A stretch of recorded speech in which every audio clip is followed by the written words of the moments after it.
제자리에 앉아주시기 바랍니다.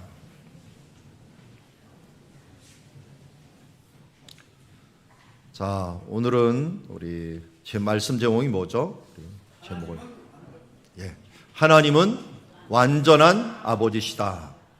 하나님은 완전한 아버지시다라고 하는 말씀을 보도록 하겠습니다. 하나님은 완전한 아버지시다. 당연한 것 같은데요. 사실은 우리가 많이 왜곡되어 있는 아버지를 만나다 보니까 이게 아버지 부를 때는 이게 갑자기 하나님 아버지가 생각나는 게 아니라 육신의 아버지가 생각이 나요. 저도 그러니까 여러분들하고 비슷할 거예요.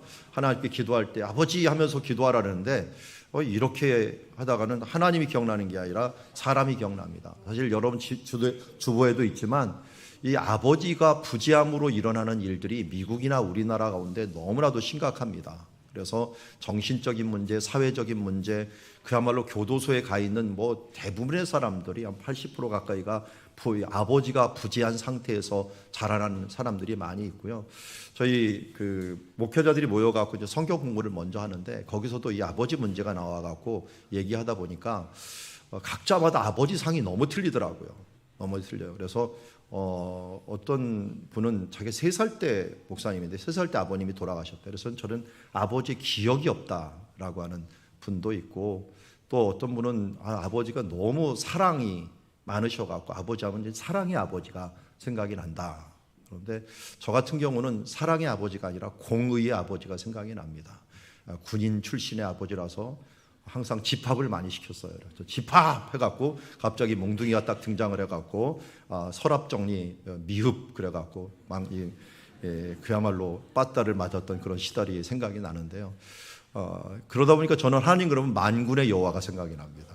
군대들의 여호와 하나님이 생각이 나고 어떤 분은 이제 사랑의 하나님이 생각이 나는데 각자 아버지라고 하는 하나님 아버지의 이 상이 다 틀린 것 같아요. 그런데 우리가 잘 생각해야 될 것들은 하나님 아버지는 우리 육신의 아버지를 만드시긴 했지만 이 육신의 아버지를 뛰어넘는 분이거든요. 그러니까 오늘 그 아버지는 어떤 아버지인가 하는 부분들, 그래서 오늘 앞에 수식어를 완전한이라고 하는 이름을 붙였어요. 완전한, 완벽한. 그래서 우리 하나님 아버지는 육신의 아버지를 통해서 우리 사회가 균형을 잡고 또 자라나는 건 맞지만 진짜 중요한 것은 우리가 하나님은 완전하고 완벽한 아버지다. 한마디로 이상적인 아버지다라고 하는 부분들을 우리에게 이야기하고 있다는 것입니다. 그래서 육신의 아버지를 통해서 조금 봅니다. 하나님 이런 분이겠구나 하는 걸 보지만 그러나 그 부족한 부분이 훨씬 더 많아요. 그런데 우리는 그걸 넘어서 하나님 아버지가 어떤 분인가를 이제 장성을 하고 성경을 보면서 원래 아버지 상은 이러구나. 그래서 우리가 아버지가 된 사람들, 어머니가 된 사람들도 모두 하나님 아버지가 우리를 만드셨거든요. 그러니까 아버지 안에, 어머니 안에 하나님 아버지 상이 다 들어가 있어요. 그렇기 때문에 하나님 어머니라고 부르지 않는다고 해갖고 우리가 하나님 아버지가 아니고 하나님은 아버지만 되고 어머니가 아니다라고 생각하면 큰일 납니다. 왜냐하면 이스라엘에서 이 사람을 부를 때 남녀가 같이 있으면 남성형을 써요. 남성형. 좀 불합리한 것들도 있어요. 여기 10,000명이 있는데 10,000명 중에 남자가 1명이고 여자가 9,999명이다. 그러면 남성으로 써야 됩니까? 여성으로 써야 됩니까? 민주주의에 의해서 여성으로 써야 되죠. 근데 성경은 남성으로 써버려요. 1명만 들어가 있어도 무조건 남성으로 쓰는 거예요. 이게 이제 그 시대의 의식이다 보니까 성경이 벌써 언제 쓰여진 겁니까? 그때 쓰여지다 보니까 이 민주주의 원칙이나 다수결 원칙이 아니라 이 먼저 누가 있느냐가 굉장히 중요한 그런 사회를 살았던 모습을 보게 됩니다. 그래서 오늘도 우리가 아버지 하나님을 부르지만 우리가 개념을 생각할 때는 아버지 안에 어머니의 상도 같이 들어가 있는 아버지다라고 하는 거 우리가 알고 완전한 아버지, 완벽한 아버지다 하는 부분들을 알고 나갔으면 좋겠습니다. 그런데 왜 하나님께서는 우리에게 꼭 아버지라는 칭호를 받기를 원하실까요? 왜 하나님이 꼭 아버지, 예수님도 우리에게 기도하라 할 때 어떻게 기도했습니까? 하늘에 계신 우리 아버지, 아버지의 이름을 부르면서 기도를 하라고 합니다. 아버지가 되면은 우리는 뭐가 되는 거예요? 자녀가 되는 거잖아요. 자녀. 하나님의 자녀가 되는 거기 때문에 아버지라고 부르는 동시에 우리는 자녀된 권세를 얻는 거기 때문에 굉장히 중요한 이 관계가 됩니다. 그래서 하나님은 우리를 구원하실 때 아버지와 자녀들의 관계로서 우리를 구원하시기를 원했고 그렇게 또한 부르시기를 원했던 것을 보게 됩니다. 하나님은 우리의 아버지로서 어떤 아버지가 되기를 원했냐면 먼저 우리를 양자 삼으시는 아버지가 되기를 원했던 거예요. 그러니까 아버지와 우리들 사이에 하나님께서 의도하신 우리를 어떻게 자녀를 삼으셨냐면 양자로 삼으신 거예요. 하나님이 우리를 창조하셨지만 피조물이 아니라 이제는 너희는 종이라 하지 아니하고 내가 자녀라 하였는데 어떻게 우리는 하나님의 자녀가 됩니까? 라고 얘기할 때 양자로 된다는 것입니다. 그래서 제가 이제 족보를 많이 연구를 했고 또 역사와 이런 부분들을 공부를 하다 보니까 우리가 마태복음 1장 1절이 뭘로 시작됩니까? 바로 아브라함과 다윗의 자손 예수 그리스도의 계보라 해서 족보로 시작합니다. 족보. 이 계보가 이 신약 성경의 첫 번째로 나타나게 돼요. 그런데 이 계보들을 쫙 보면요, 불합리한 것들이 굉장히 많아요. 왜냐하면 아니 그 사람이 낳은 게 아닌데 그 사람이 자녀라고 해요. 특별히 또 기업 물음 때문에 할 수 없이 낳은 우리가 잘 아는 보아스 같은 사람. 보아스는 원래 낳은 아들이 오벳인데 아들이 아니에요. 이거는 원래는 말론이라고 하는 이 나오미의 아들 말론이라고 하는 이 부인이었던 롯, 그와 함께 계대 결혼을 해갖고 그 자녀를 대신 낳아주는 거예요. 그래서 원래는 족보상으로는 말론의 자손이 돼야 돼요. 그런데 어떻게 성경에서는 보아스의 자손으로 등장을 해요. 그런데 성경의 족보를 다 보면 대부분이 뭐 대부분이라 했습니다. 많은 부분이 뭐에 대하냐면 양자 제도예요. 성경도 양자 제도로 왔어요. 그래서 우리는 이 후손들을 갖다가 핏줄의 후손이 아니라 사실은 이 믿음의 후손, 양자의 후손이라고 하는 것들을 우리가 알 수 있습니다. 그래서 우리도 이제 다음 달부터 우리가 할 운동 중에 하나가 양자 삼기 운동입니다. 양자 삼기 운동.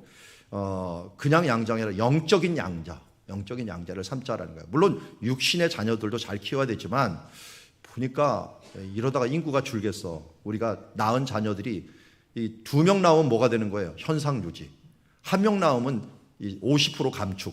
아주 안 나오면 이건 완전히 꽝입니다.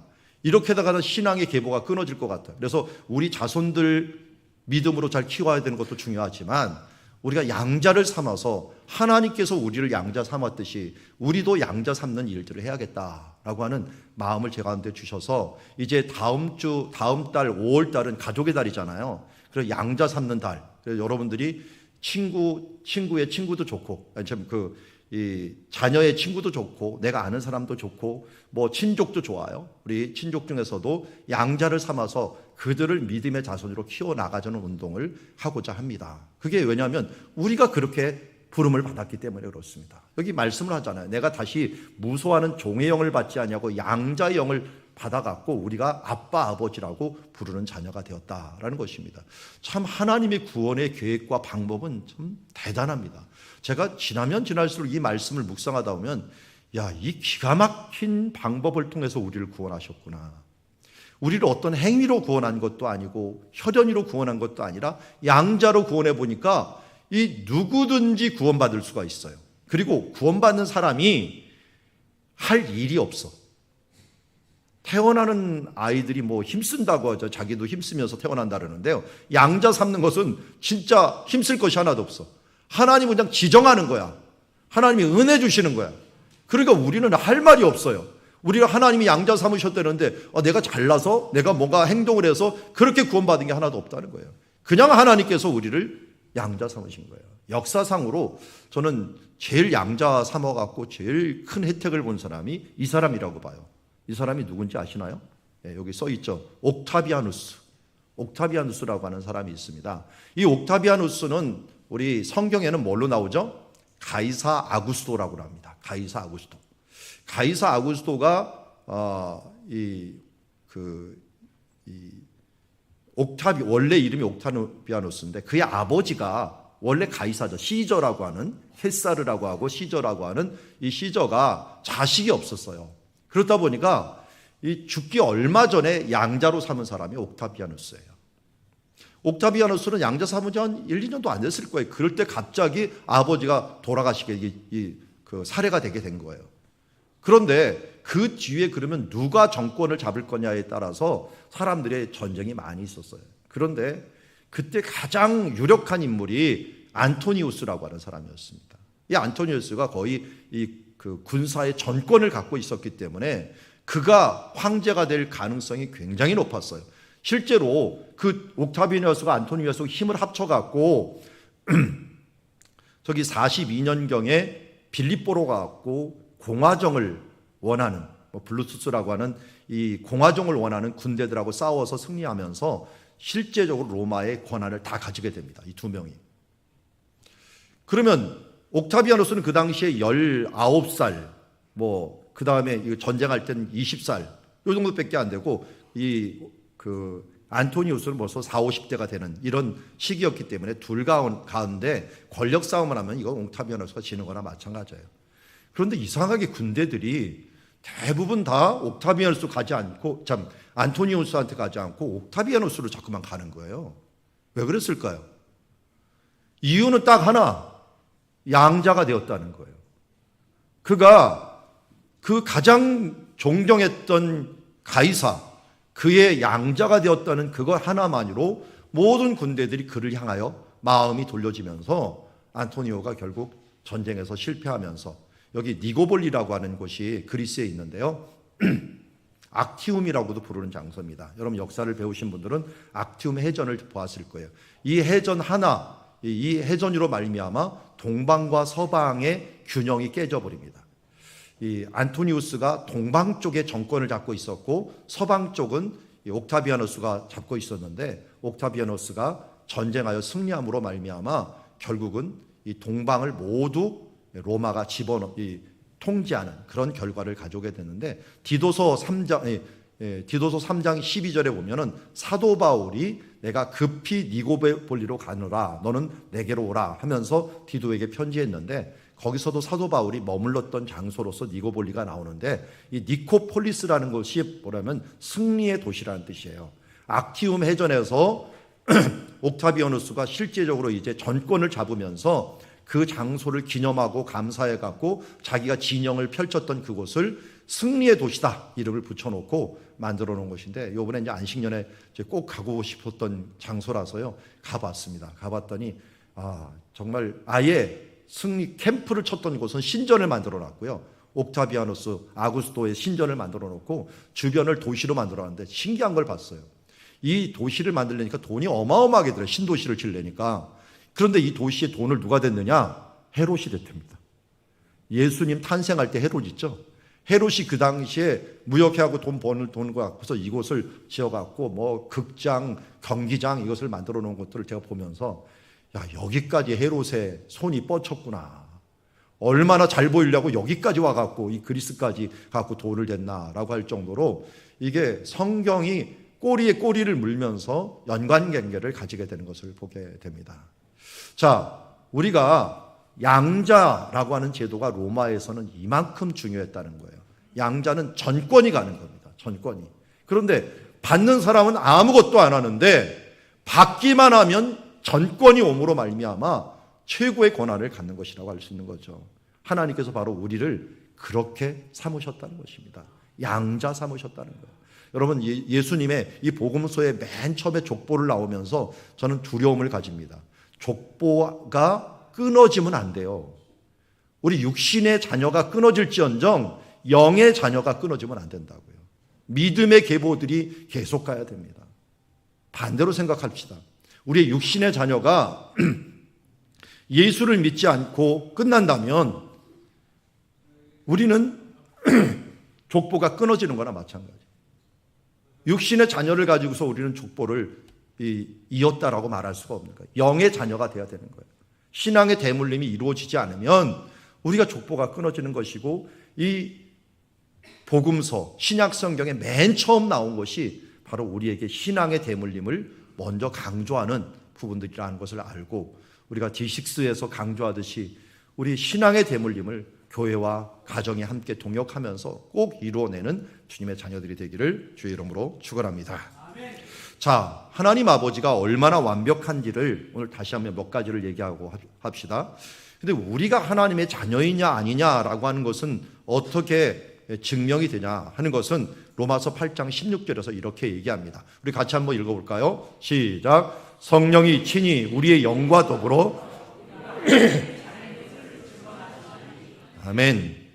자, 우리가 하나님의 자녀라는 것을 우리가 칭하는 게 아니고요, 하나님이 칭한다 그랬죠. 이 하나님 중에 삼위일체 하나님인 성령님께서 이것을 칭하여 주십니다. 그러면 내가 성령님께서 나를 칭하여 주셨는지를 어떻게 아느냐?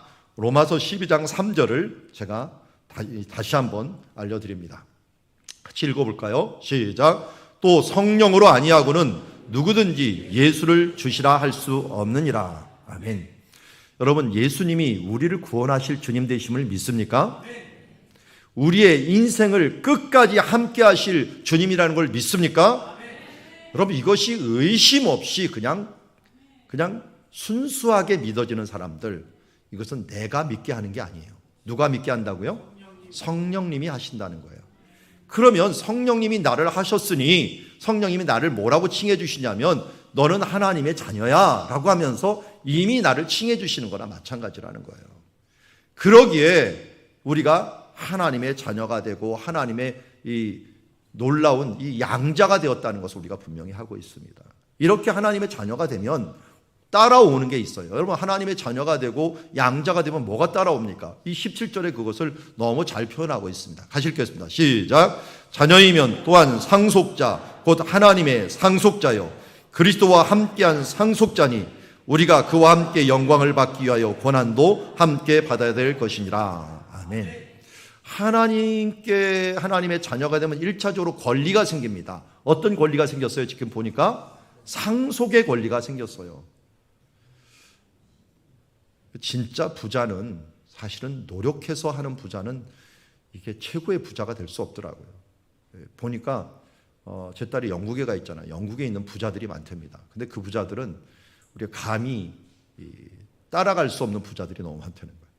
그들은 일단 따라오는 이 상속의 이 영지를 차지하면 이 영지 하나가 뭐 계산을 못할 만큼의 가치가 있는 그런 땅이 돼버리니까요.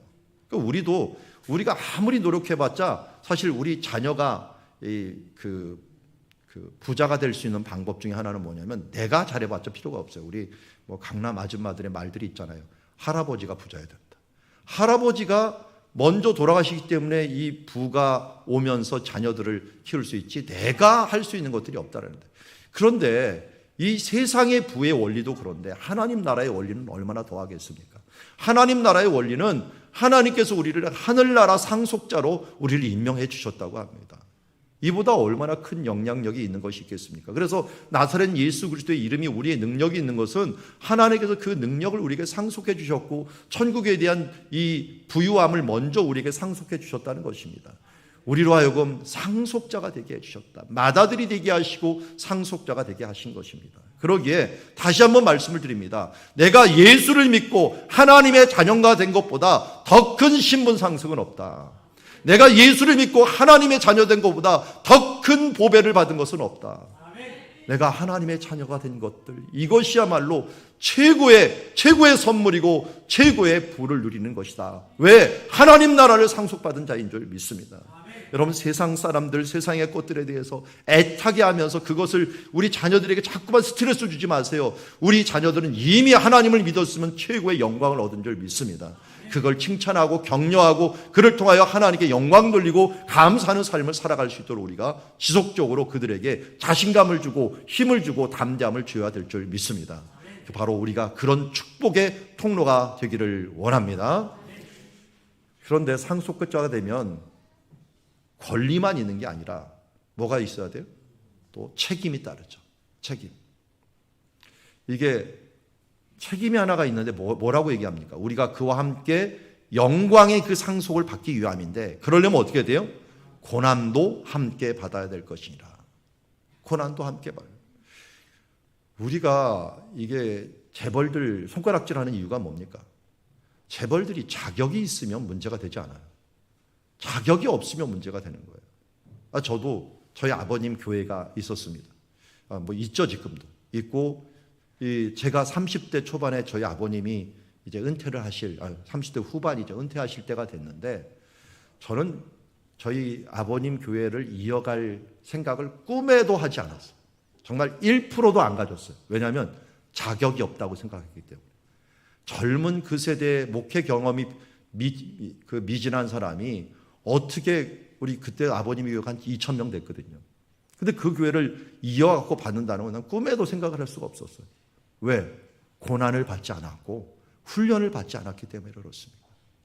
우리가 하나님 나라 갈 때까지 하나님께서 우리를 이 땅에서 훈련시키십니다. 고난을 겪게 하십니다. 왜 그러느냐? 상속받기 위해서. 하나님 나라 갈 자격들을 얻기 위해서 우리는 이 땅에서 고난을 받고 있는 중에 있습니다. 그러기에 여러분들 고난받을 때 왜 나만 겪는 고난이라고 그렇게 원망하지 마시고 하나님께 물어보십시오. 하나님, 무엇을 가르쳐 주시려고 합니까? 내게 무엇이 성숙하기를 원하십니까? 우리는 끝까지 하나님 나라 갈 때까지 성숙하고 자라가야 되는 존재들입니다. 그래서 고난이 있을 때 내가 상속자로 지금 자라가고 있구나. 하나님 나라의 그 상속 왕노릇하기 위한 이 과정을 가고 있구나 하는 말로 원망하지 마시고 물어보세요. 우리가 기도할 때 제발 이스라엘 백성들은 원망하지 말고 하나님, 물이 떨어졌는데요, 지금 배가 고픈데요, 고기가 먹고 싶은데요, 좀 어떻게 하면 좋겠습니까? 하면서 물어보면 될 것 같다. 거기다가 그냥 처음부터 원망하면서 나가다 보니까 하나님이 참 민망하고 나중에는 버릇을 고쳐놓느라고 시컷 먹고 죽어봐라 해서 결국 탐욕의 무덤이 만들어지고 하는 것들을 보게 됩니다. 여러분, 하나님은 완벽한 아버지입니다. 완전한 아버지입니다. 우리에게 그래서 가장 좋은 것을 주시는 줄 믿습니다.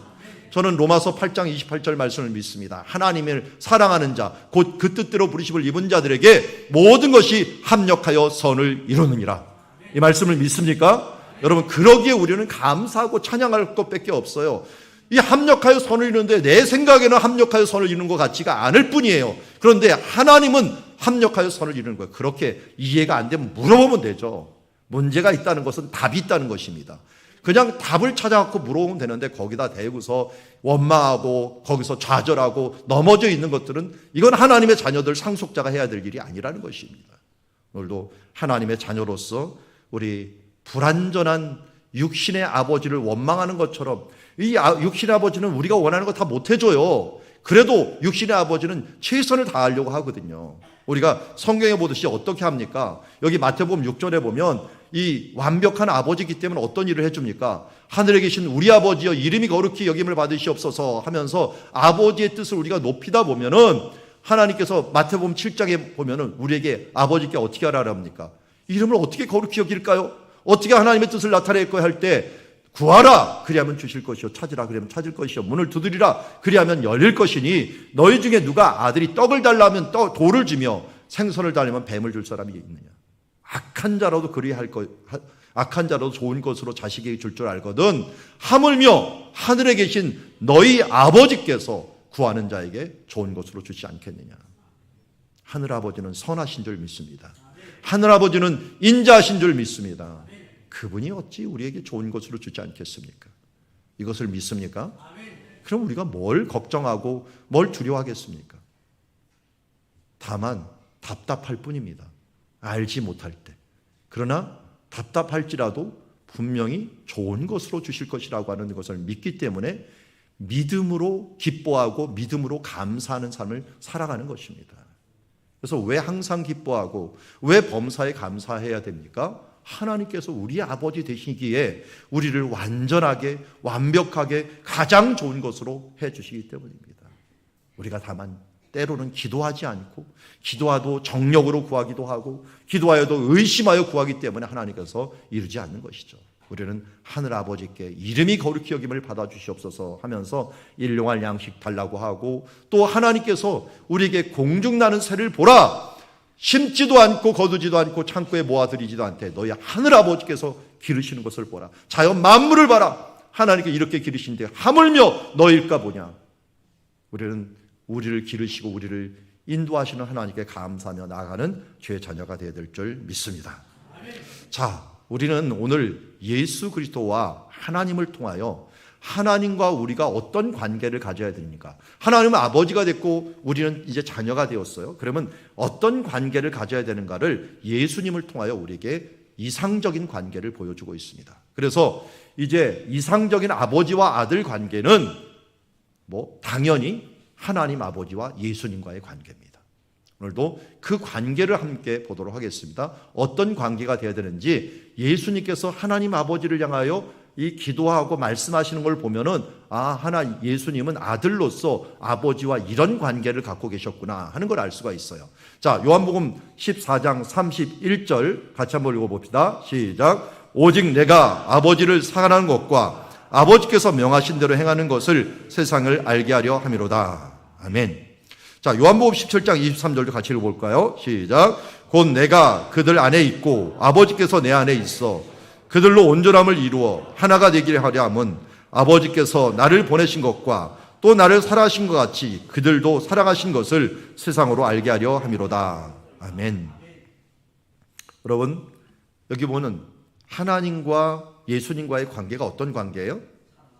네, 사랑하는 관계. 어떤 사랑이냐 봤더니 14장 31절은 내가 아버지를 사랑하는 거예요. 아버지를 사랑하는 거고 17장 23절에서는 아버지가 나를 사랑한 것 같이 그라고 했거든요. 아버지가 하나님이 예수님을 사랑하는 거예요. 우리 사실은 예수님께서 세례받을 때하고 또 이제 죽으심을 앞둬갖고 변화산에 갔을 때 똑같은 말이 오죠. 어떤 말씀이 하늘에서 들려옵니까? 이는 내 사랑하는 자요 내 기뻐하는 자라 라고 하는 표현을 하나님께서 직접 해주십니다. 내 사랑하는 자다, 사랑하는 자다라고 말씀을 하고 있습니다. 그러니 이제 하나님은 사랑하고 아버지도 그 아들도 사랑하는 아름다운 관계를 가지고 있는 거예요. 이 관계를 예수님께서 어떻게 하는 거예요? 그들도 사랑하신 것을 세상으로 알게 하려 함이라.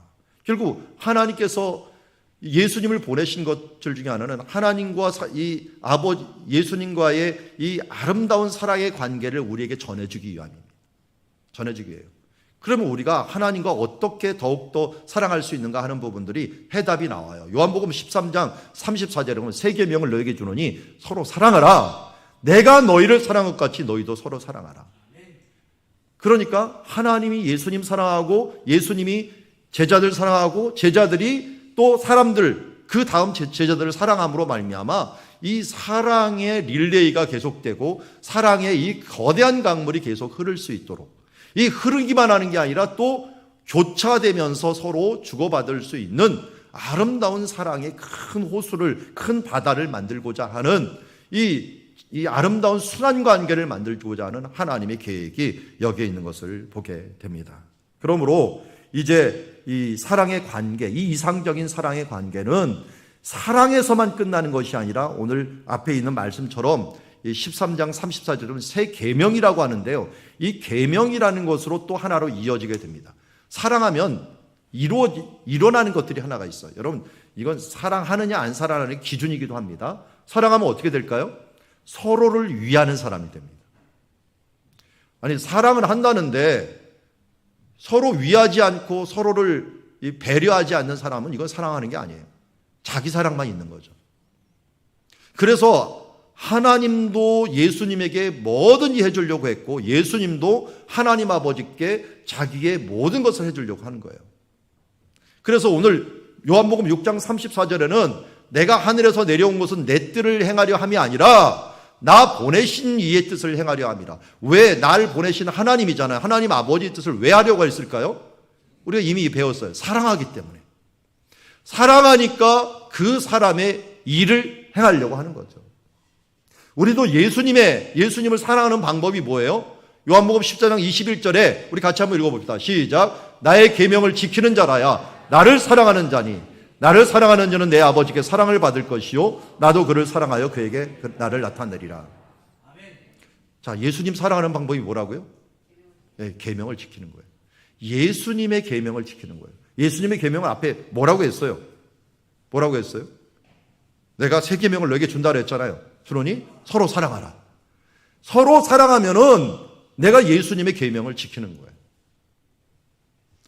계명을 지키는 자라야 나를 사랑하는데 예수님을 사랑하면 어떤 사랑이 나타난다 그랬어요? 아버지께도 사랑을 받는다.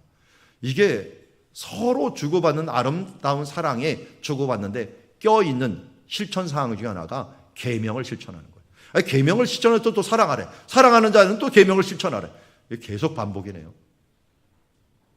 우리에게 주신 보내신 이의 뜻, 하나님이 원하시는 것이 사랑하는 것이라면 우리가 사랑하면서 살아가는 삶, 이것이야말로 하나님 아버지를 사랑하는 것이고 또 이상적인 사랑의 관계를 이루어내는 것들은 내가 사랑에 끝나는 것이 아니라 순종하며 서로를 위하여 희생하면서 계명을 지키고 그 뜻을 행하려고 하는 거예요.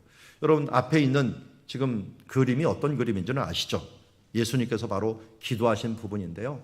이 겟세마네 동산에 가시기 직전에 기도한 것이 요한복음 17장입니다. 사실 겟세마네 동산에서도 기도했다라고 말하기도 하고 마가의 다락방에서 기도했다고 말하기도 하는데요. 어쨌든 이것은 겟세마네 기도하고 버금가는 기도인데요. 그 말씀 한번 봅시다. 6절에 보니까 세상 중에서 내게 주신 사람에게 내가 아버지의 이름을 나타낸나이다. 자기의 이름이 아니고요, 아버지의 이름을 나타낸 거예요. 그리고 그들은 아버지의 것인데 내게 주셨으며 그들은 아버지의 말씀을 지켰나이다.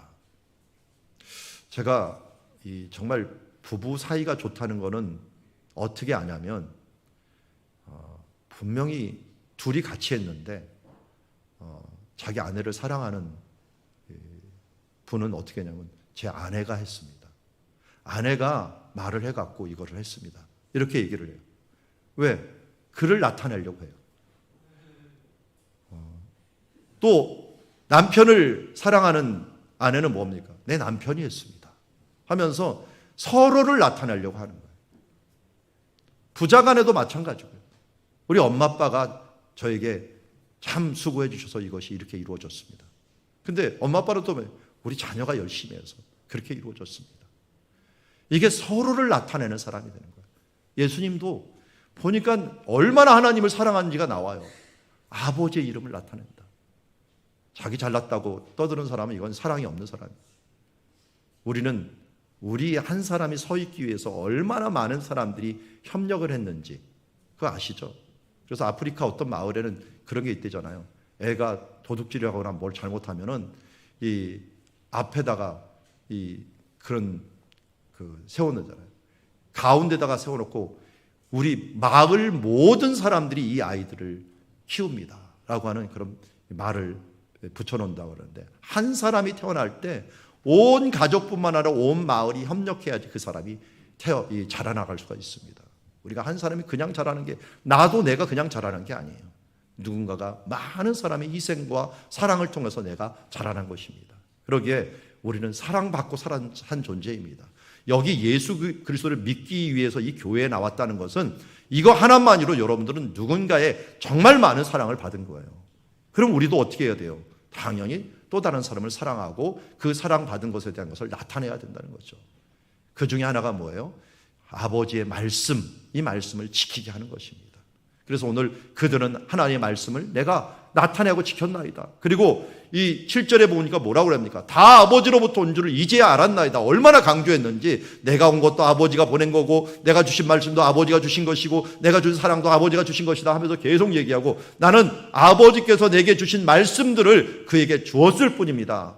여러분들이 왜 축복의 통로가 되어야 됩니까? 왜 말씀의 통로, 왜 은혜가 통로가 되어야 됩니까? 예수님께서도 우리에게 그 통로 역할을 해주셨기에 우리도 예수님을 본받는다면 우리도 통로 역할을 해줘야 된다는 것입니다. 자녀들을 열심히 축복하십시오. 하나님이 임명한 축복자입니다. 여러분들이 축복 통로라고 했는데 통로 역할을 안 하고 꽉 막혀 있으면 어떻게 하겠습니다? 복음의 통로, 은혜의 통로가 되어서 우리 자녀들을 쉼 없이 축복하고 그들도 또한 축복의 통로가 되어서 하나님의 나라에 이 예수 그리스도께서 우리에게 주셨던 이 통로처럼 모두 다 전하고 모두 다 아낌없이 부어줌으로 말미암아 하나님께서 내게 은혜를 주셨고 너희도 하나님의 은혜로 살아간다라고 해서 알려주는 주님의 자녀들이 되기를 주의 이름으로 축원합니다. 그래서 예수님께서는 마지막에 기도할 때도, 이 겟세마네 기도할 때도 어떻게 기도했습니까? 아버지요, 만일 아버지의 뜻이거든 이 잔을 내게서 옮기시옵소서. 내 뜻은 뭐였어요? 이 고통 안 받는 것이었어요. 이 이별, 하나님과 이별 안 한 것이었어요. 그런데 분명히 얘기합니다. 내 뜻대로 마옵시고 아버지의 뜻대로. 이게 얼마나 힘들었는지, 내 뜻이 얼마나 강한지, 인간의 그 욕구가 얼마나 강한지 예수님도 3번이나 기도했어요. 그런데 끊임없이 그 뒤에는 아버지의 뜻대로, 아버지의 뜻대로, 아버지의 뜻을 나타나는 것들을 그의 일생의 목표로 삼았고, 베드로가 칼을 들어갖고 방어를 하고, 거기서 뒤에는 이 감람산이라는 산이 있습니다. 숲으로 쑥 들어가면 아무도 못 찾습니다. 그리고 그 뒤에는 베단이라고 하는 예수님 지지 세력들이, 나사로를 살려준 그 마을이 있어서 지지 세력이 있어서 그 사람들이 쑥 나오면 누구도 못 잡습니다. 그런데 예수님은 스스로 자원해서 나니라 하면서 사람들 앞에 나서갖고 아버지의 뜻을 이루기 위해서 베드로에게 이렇게 하면 하나님 성경에서 아버지께서 하리라고 되리라는 일이 어떻게 이루어지겠느냐 하면서 자원하여 십자가의 길을 가신 것을 보게 됩니다. 여러분, 예수님은 끌려가신 게 아니에요. 요한복음은 그걸 분명히 하고 있습니다. 스스로 나서십니다. 왜? 아버지의 뜻을 행하려고. 기도가 끝난 다음에 아버지 뜻대로 없어서 하면서 이 일들을 이루어내는 것을 보게 됩니다. 오늘 그러기에 우리는 아버지 앞에 어떤 모습으로 서야 되는가 하는 것을 예수님을 통하여 보게 됩니다. 예수님은 아버지를 사랑했습니다. 그의 계명을 지켰습니다. 여기서 끝난 것이 아니에요. 또 뭐랍니까? 결국은 아버지를 통해서 아버지를 영화롭게 하는 일에 그의 모든 초점이 맞춰져 있는 것을 보게 됩니다. 그래서 아들을 영화롭게 하사 아들로 아버지를 영화롭게 하여 주시옵소서. 내가 은혜를 받고 내가 성공해야 되는 이유, 내가 하나님 앞에서 저 평강을 이루고 하나님의 주신 축복을 받아야 되는 이유는 바로 딱 하나입니다. 아버지를 영화롭게 하기 위해서. 아버지께서 내게 주신 일을 내가 이루어서 아버지를 이 세상에서 영화롭게 하였습니다. 여러분, 아버지를 영화롭게 하는 것은 방법이 딱 하나입니다. 뭡니까? 하나님께 주신 계명을 이 땅에서 이루어내는 것입니다. 그래서 하나님을 영화롭게 하는 걸 너무 이상하게 생각하고 대단하게 생각하지 마십시오. 오늘 여러분들은 이 자리에서 하나님을 영화롭게 하고 있습니다. 왜요? 예배 나왔으니까요. 성도가 예배 자리에 나온 것은 그 자리에 있는 것만으로도 하나님을 영화롭게 하는 일입니다. 그러기에 우리가 예배를 실천해 나가고 또 계명을 실천해 나가는 삶을 통해서 하나님을 영화롭게 하는 삶들로 나가기를 원합니다. 그리고 이것이 내 인생의 초점이 되기를 원합니다. 가끔 우리 교회를 오래 다니다 보면 우리 특별히 장로교회 그런 일들이 많이 있어요. 주일 성수해야지, 말씀 읽어야지, 우리 11조 해야지 하면서 해야 되는 것들에 대한 일들이 이것저것 있는데 그걸 지키면 뿌듯해하는 사람들이 있어요. 여러분, 여기까지 하는 것도 쉽지 않습니다. 전 칭찬을 드립니다. 그러나 하나님의 계명을 지키는 데서 끝나면 안 됩니다. 여기서 한 단계 더 나가야 됩니다. 이것을 통해 하나님께 영광을 올려야 됩니다. 예배를 참석하는 데서 끝나는 게 아니라 여기서 하나님을 진정으로 찬양하고 마음을 다해서 하나님을 기뻐하면서 그로 인하여 기뻐하는 영적인 교류가 있어서 하나님을 영화롭게 하는 데까지 나가야 된다는 거예요. 헌금을 드리는 데서 끝난 게 아니라 이것은 하나님께서 주신 것입니다. 원래 하나님의 것인데 하나님께 돌립니다 하는 진정한 마음과 함께 하나님께 올려드려야 됩니다. 그래서 우리의 삶의 모든 초점이 이루는 것에 끝나는 게 아니라 하나님을 영화롭게 하는데 모든 것이 초점이 되어야 된다는 것입니다. 그때 진정한 하나님과의 관계가 이루어지는 줄 믿습니다. 모든 일, 작은 일을 하든 간에 뭘 하려고 하면 깝깝해지는 그 계명 지키는 그 바리새인에서 끝나지 마시고 이것을 통하여 하나님께 가까이, 하나님을 영화롭게, 당연히 드려야 되는 것을 통하여, 당연히 해야 되는 일을 통하여 하나님께 영화롭게 함으로 말미암아 하나님께 영광, 먹든지 마시든지 무엇을 하든지 하나님의 영광이 되는 주님의 삶을 살아가는 저의 자녀들이 되기를 주의 이름으로 축원합니다. 이제 마지막으로 세 번째 보니까 하나님의 아들 되기가 있습니다. 이제 우리는 첫 번째로 하나님은 완벽한 아버지라는 걸 알았습니다. 그리고 아버지와 아들 간에 어떤 관계가 돼야 된다는 것도 알았습니다. 이제는 내가 그러면 어떻게 하나님의 아들이 되지?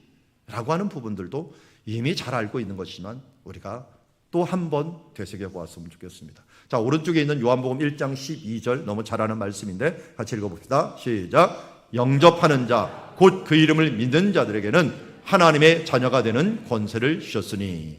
아멘. 이렇게 간단해? 하나님의 자녀가 이렇게 간단해?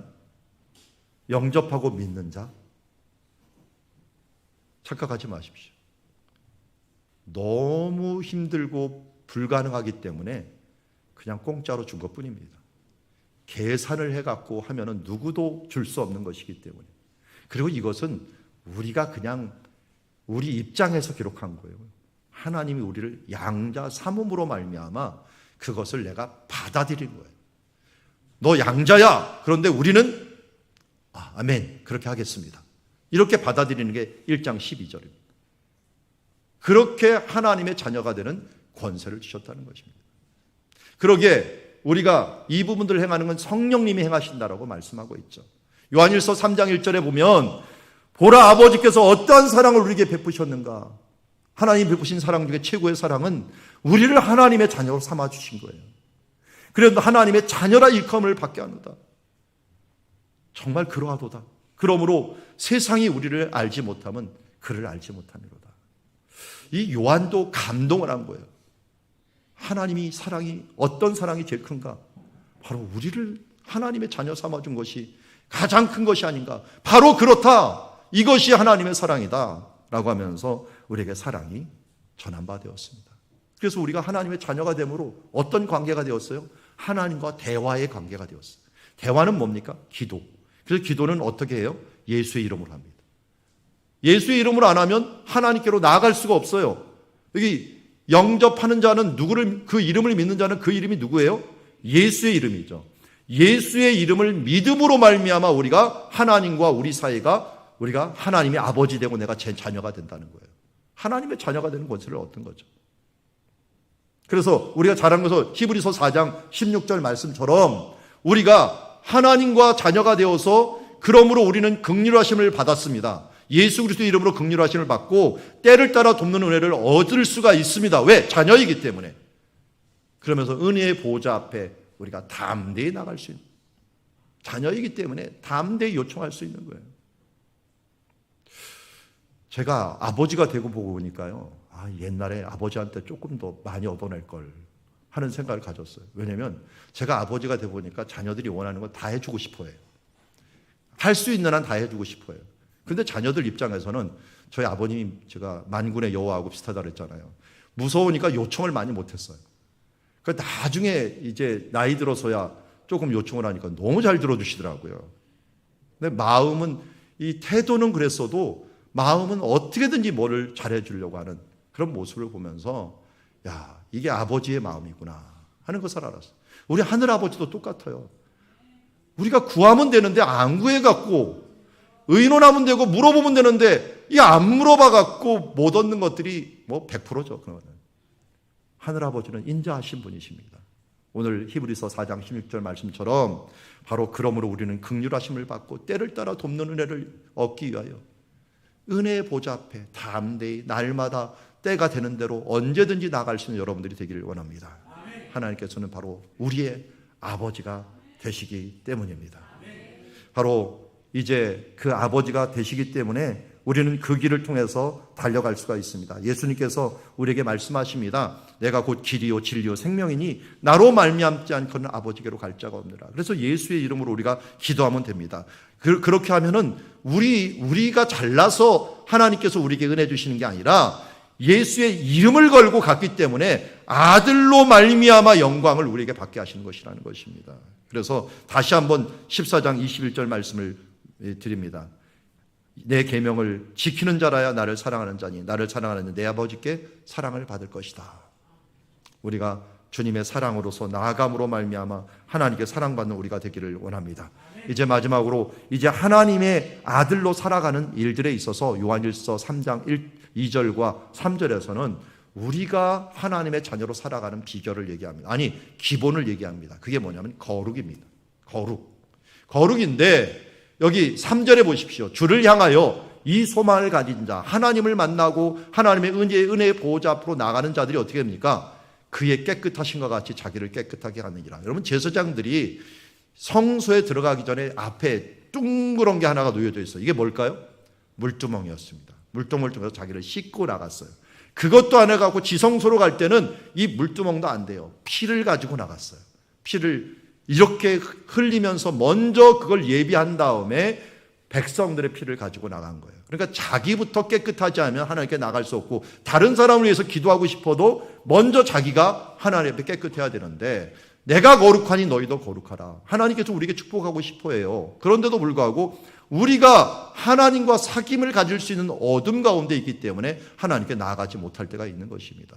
여호수아서를 보면은 하나님께서 가나안 땅을 들어가기 전에 3일 동안 너희를 성결하게 하라라고 말하고 있어요. 여리고성을 먼저 치기 전에도 너희를 먼저 거룩하게 하라. 할례도 하고 내가 내 신발도 벗고 먼저 거룩하게 하라. 그러면 어떻게 하는 거야? 하나님께서 앞장서서 이 강을 말려주시고 여리고성을 알아서 무너뜨려 주시고 하는 것입니다. 그래서 우리가 거룩으로 무장하고 하나님께 나아가기는 이 일들은 아무것도 아니에요. 우리에게 일어나는 것들은 아무것도 아니에요. 하나님과 동행하면, 하나님이 함께 하시면 믿는 자에게 능치 못함이 없는 줄 믿습니다. 그리고 그 이름으로 승리하는 여러분들이 되시기 바랍니다. 말씀을 정리합니다. 하나님은 완전한 아버지십니다. 하나님은 완벽한 아버지이기 때문에 우리를 양자 삼으시고 우리에게 성령을 통하여 우리에게 확신을 주시고 우리가 그러므로 하나님께 기도하면서 나아갈 수 있게 되었습니다. 이제 하나님과 예수님은 우리들의 완벽한 아버지와 아들 간의 모델입니다. 우리도 그렇게 그 모델을 따라서 서로 사랑하며 계명을 실천하며 하나님의 말씀을 이루어내는 삶을 살기를 원합니다. 예수님을 통해 이제 우리는 하나님의 자녀가 되었습니다. 예수 믿음으로 하나님의 자녀가 되었습니다. 그러니 하나님 자녀답게 거룩한 삶을 살아감으로 말미암아 하나님의 풍성함을 누리는 주의 자녀들이 되기를 주의 이름으로 축원합니다. 기도하겠습니다. 아바 아버지 주님을 찬양합니다. 하나님은 완전한 아버지십니다. 우리를 양자 삼아주신 것 감사합니다. 이제 아버지 하나님과 예수 그리스도의 모델을 보며 우리도 하나님과 아름다운 관계를 가지기를 원합니다. 예수님을 통해 하나님의 자녀 삼아주신 것 감사합니다. 이제 나사렛 예수 그리스도 이름 이 능력에 힘입어 날마다 은혜의 보좌 앞으로 나아갈 수 있는 우리들 되게 하여 주시옵소서. 이 기도의 능력, 기도의 이 특권을 우리에게 주셨사오니 더욱더 기도하며 하나님께 나아가는 주의 자녀들 되게 하여 주시옵소서. 예수님의 이름으로 기도드리옵나이다. 아멘. 우리 다 같이 일어나셔서 먼저 기도하겠습니다. 이제는 우리 주 예수 그리스도의 은혜와 하나님의 놀라우신 그 사랑과 그리고 성령 하나님의 교통하시는 역사가 오늘 하나님을 우리의 아버지로 삼고 그와 동행하며 살아가기를 원하는 주의 자녀들 위해 이제로부터 영원토록 함께 계실지어다. 아멘.